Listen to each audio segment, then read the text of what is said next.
জাপানে অনেক রেস্টুরেন্ট এখন রোবট সার্ভিস ব্যবহার করছে, যেমন পেপার পার্লার, যেখানে পেপার নামের হিউম্যানয়েড রোবট গ্রাহকদের অভ্যর্থনা জানায়, এবং বেলাবোর্ড বা সার্ভি নামের রোবট খাবার পরিবেশন করে।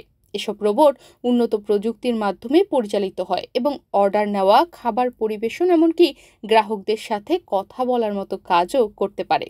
রোবটগুলোতে ক্যামেরা ও সেন্সর থাকে, যা তাদের রেস্টুরেন্টের ভিতরে চলাচল ও গ্রাহকদের শনাক্ত করতে সাহায্য করে।